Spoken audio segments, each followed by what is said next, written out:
So next topic है आपका spherical surfaces. देखिए स्फेरिकल सरफेसेस में हमें बहुत सारे स्फेरिकल सरफेसेस पढ़ सकते हैं, लाइक कन्वेक्स स्फेरिकल सरफेसेस जब रेयर से डेंसर जा रहा है, कन्वेक्स स्फेरिकल सरफेसेस जब डेंसर से रेयर जा रहा है, कनकेव का भी दोनों केसेस इसके अलावा वर्चुअल इमेज का भी केसेस देखना पड़ सकता है। बट हमारे सिलेबस में एनसीईआरटी में दो ही डेरिवेशन है, दो ही कंसेप्ट पढ़ने हैं। एक कन्वेक्स स्फेरिकल सरफेस में जब ऑब्जेक्ट रेयर मीडियम में रखा है और रेज रेयर से डेंसर जा रहा है, और दूसरा कन्वेक्स स्फेरिकल सरफेस के लिए ही जब ऑब्जेक्ट डेंसर मीडियम में रखा है और रे डेंसर से रेयर जा रहा है। तो यहां पे हम एक एक करके दोनों डेरिवेशन को देखते हैं। सबसे पहले हम बात करते हैं कन्वेक्स स्फेरिकल सरफेस जब रे रेयर से डेंसर जा रहा है। जैसा कि आप सबको आइडिया होगा, हमने पहले भी डिस्कस कर रखा है, जब भी आप डेरिवेशन को लिखोगे तो डेरिवेशन लिखते समय आपको एक प्रॉपर डायग्राम बनाना होगा, और डायग्राम को एक्सप्लेन करने के लिए थ्योरी जो भी रिलेटेड थ्योरी है वो सारे लिखना होगा। जैसे कि इस केस में एक ऑब्जेक्ट हमारा जो कि यू डिस्टेंस पे रखा हुआ है, इस ऑब्जेक्ट से रे निकल रहा है।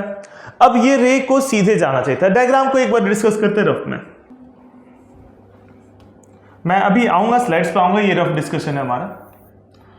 ये डेंसर मीडियम हो गया μ2,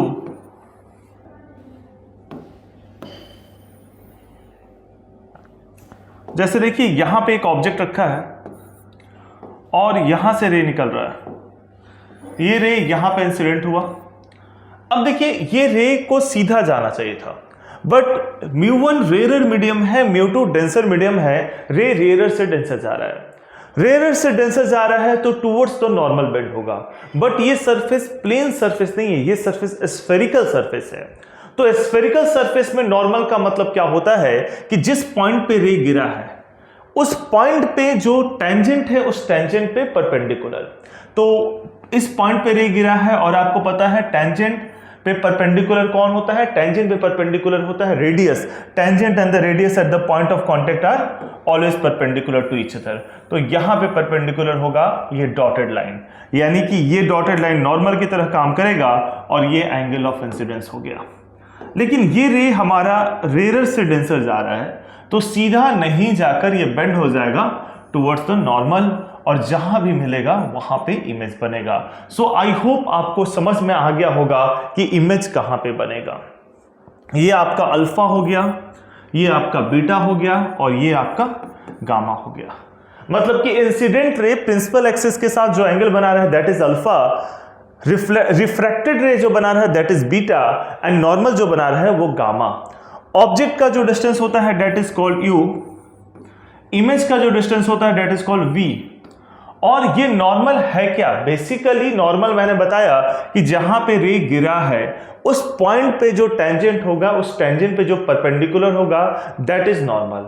आपको पता होना चाहिए tangent and the radius at the point of contact are always perpendicular to each other. मतलब कि ये जो रे है ना एन, ये आपका रेडियस है, और रेडियस कहां से पास करता है? सेंटर ऑफ कर्वेचर से पास करता है। तो ये सेंटर ऑफ कर्वेचर है, तो अगर ये सेंटर ऑफ कर्वेचर है तो ये भी डिस्टेंस तो रेडियस के बराबर होगा। So this is also R. तो ये आपका एक कंप्लीट डायग्राम हुआ। इस डायग्राम को हम थोड़ा और क्लियर बनाएंगे, ये तो हैंड से बनाया है, आप एक बार देख लेते हैं हम लोग जो ऑलरेडी बनाया हुआ है। तो ये आप नोट डाउन कर सकते हो, या यहां से आप समझ गए मैं दूसरा डायग्राम दिख रहा हूं, आप उसे नोट डाउन कर सकते हो। आई होप आपने समझ लिया होगा।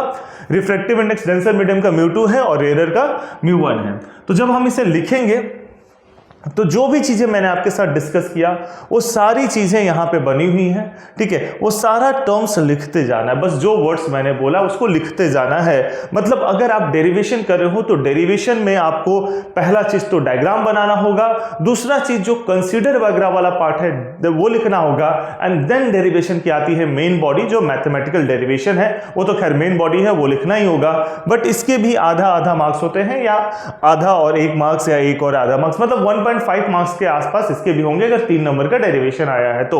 सबसे पहले आप क्या लिखोगे? Consider an object kept at distance u। उसके बाद लिखोगे इमेज v पे बन रहा है, सेंटर ऑफ कर्वेचर आपका c है, यानी कि वो रेडियस ऑफ कर्वेचर हो गया, रिफ्रैक्टिव इंडेक्स डेंसर मीडियम का μ2 और रेयर मीडियम का μ1। सो ये पूरा कहानी देखिए मैं एक बार रीड कर दे रहा हूं आपके लिए। Consider a convex spherical surface, क्योंकि पूरी कहानी कन्वेक्स स्फेरिकल सरफेस रेयर से डेंसर जा रहा है उसकी है। तो consider a convex spherical surface of radius of curvature r, object is in a rarer medium of at a distance u and v be the image distance. Let refractive index of rarer medium be μ1 and denser medium be μ2. So देखिए अब ये रे rare से denser जा रहा है तो it will bend towards the normal, alpha beta and gamma be the angle made by incident ray, refracted रे and normal respectively. I hope आपने इसको लिख लिया होगा। अब इस पे बात करते हैं मेन बॉडीज का, मैथमेटिकल कैलकुलेशंस का, जो कि मेन डेरिवेशन होता है। बट ये दोनों चीजें भी लिखना जरूरी है, डायग्राम बनाना जरूरी है और उसका कंसीडर वगैरह पार्ट भी लिखना जरूरी है। सो सबसे पहले ये पी पॉइंट हुआ आपका, इस P पॉइंट पे हम बात कर रहे हैं। मान लेते हैं ऑब्जेक्ट U डिस्टेंस पे है, इमेज V डिस्टेंस पे बना है, रेडियस ऑफ कर्वेचर आपका R है, ये सेंटर हो गया जो कि हमने पहले ले रखा है। तो बेसिकली देखिए जो इंसिडेंट रे नॉर्मल के साथ एंगल बनाता है दैट इज एंगल I, जो रिफ्लेक्टेड रे बनाता है दैट इज एंगल R। हमें करना क्या है, हमें μ2 और μ1 और साइन I और R में रिलेशन निकालना है। तो सबसे पहले मैं देखता हूं ट्रायंगल POC में आपको एक मैथमेटिकल फॉर्मूला यहां पे पता होना चाहिए, मैथमेटिकल कंसेप्ट पता होना चाहिए, एक्सटीरियर एंगल प्रॉपर्टी जिसको बोलते हैं। जो प्रॉपर्टी ये कहता है, अगर किसी को नहीं पता है तो वो लिख लीजिएगा। पहले मैं वो प्रॉपर्टी लिखवा देता हूं, यहां पर डायरेक्ट यूज करेंगे कि किसी भी ट्रायंगल में एक्सटीरियर एंगल प्रोड्यूस, जैसे ये थीटा एंगल हो गया, is equal to sum of interior opposite angle, ये दोनों के बराबर होगा। मतलब इसके बराबर ये जो एंगल है ये तो इंटीरियर एंगल हो गया इसका, ये एक ट्रायंगल बना बट ये अपने इंटीरियर नहीं, इंटीरियर अपोजिट एंगल के बराबर होगा। That is exterior angle property, maths में है ये exterior angle property.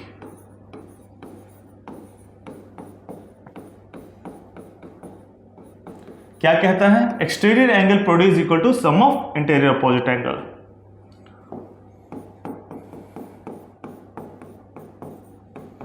Exterior angle produced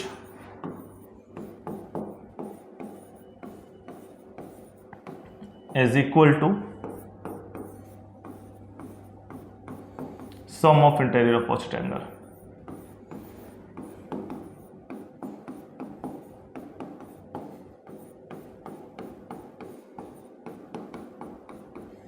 Angles यानी कि theta is equal to alpha plus beta. तो थीटा आपका अल्फा प्लस बीटा के बराबर होगा। आई होप आपको समझ में आ गया होगा। सो नेक्स्ट आगे देखते हैं, इस क्वेश्चन को देखिएगा। यहां पे सबसे पहले हम लेते हैं ट्रायंगल, इस पॉइंट का नाम देते हैं C, इन ट्रायंगल POC। तो POC ट्रायंगल में क्या है आपका, in triangle POC exterior angle property लगाएंगे और alpha plus gamma is equal to I होगा, यानी कि I is equal to alpha plus gamma. ये कहां से आया, by exterior angle property.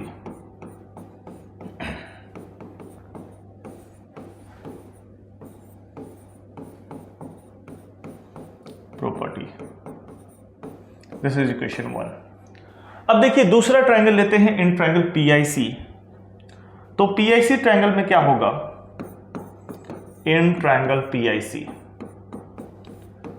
Triangle में क्या होगा, R plus beta is equal to gamma. So आप लिखोगे R plus beta is equal to gamma, यानी कि R is equal to gamma minus beta. ये हो गया आपका equation 2। R is equal to gamma minus beta, और इक्वेशन 1 है I is equal to alpha plus gamma. देखिए इन दोनों को μ2 और μ1 को रिलेट करने वाला है I और R। क्या होता है फॉर्मूला, फॉर्मूला है आपका स्नेल्स लॉ। क्या कहता है Snell's law, sine I by sine R equal to refractive index of second medium to the first medium. तो आप यहां पे लिखोगे sine I by sine R is equal to refractive index of second medium. अब यहां से ray यहां पे जा रहा है, सो सेकेंड मीडियम का रिफ्रैक्टिव इंडेक्स कितना है, μ2 है। और फर्स्ट मीडियम कौन सा है, कहां से रे जा रहा है, μ1 से जा रहा है, तो μ2 बाई μ1। अब यहां पे I by R is equal to μ2 by μ1। अब ये कैसे लिख दिए, क्या साइन साइन कट गया, नहीं ऐसा नहीं हो सकता ना, कैसे लिख दिया आप, यहां पे I और R स्मॉल एंगल है, अल्फा बीटा गामा भी स्मॉल होंगे अगर I और R स्मॉल होगा तो, because alpha beta gamma are in terms of small angle. तो ये बोलेंगे since I and R are small angles, तो I बाई साइन I को हम I लिखेंगे और साइन R को R लिखेंगे। ऐसा क्यों होता है, देखिए किसी भी स्मॉल एंगल थीटा के लिए sine theta equal to theta equal to tan theta आप लिख सकते हो अपने जरूरत के हिसाब से।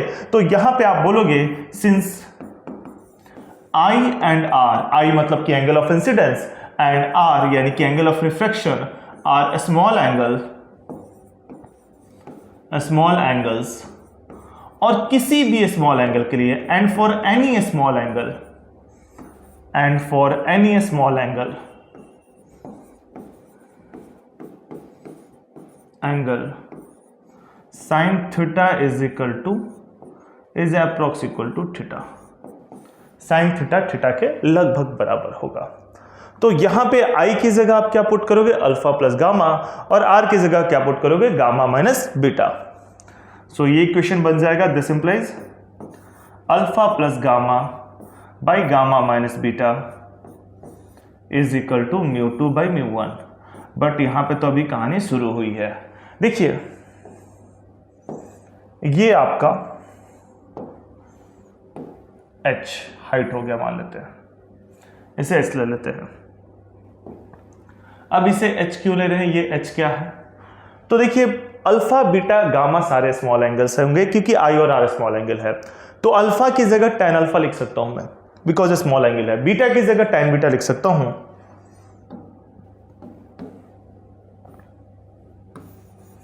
तो क्या बनेगा ये देखिएगा,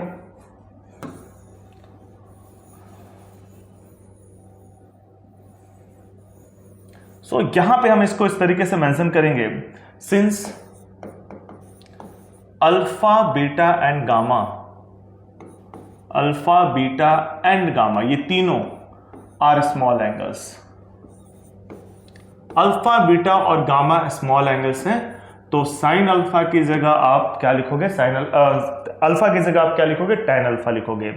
तो क्या लिख सकते हो आप, अल्फा प्लस गामा है यानी कि tan alpha plus tan gamma, so लिख दीजिए, so tan alpha plus tan gamma divided by नीचे गामा माइनस बीटा है यानी कि tan gamma minus tan beta is equal to μ2 by μ1। अब यहां से हम देखते हैं tan अल्फा का वैल्यू क्या होगा, नीचे वाले टर्म सीरीज कर दे रहा हूं, अल्फा बीटा गामा क्यों स्मॉल एंगल है, because I and R are small angle, so alpha beta gamma भी स्मॉल एंगल होंगे। अब देखिए यहां से tan अल्फा क्या लिखोगे आप, साइन कन्वेंशन को नहीं भूलेगा, ऑब्जेक्ट रियल है, ऑब्जेक्ट एग्जिस्ट कर रहा है, तो ऑब्जेक्ट के साइड वाला नेगेटिव होगा, यानी इधर का डिस्टेंसेस सारे नेगेटिव होंगे और इधर के डिस्टेंसेस सारे पॉजिटिव होंगे।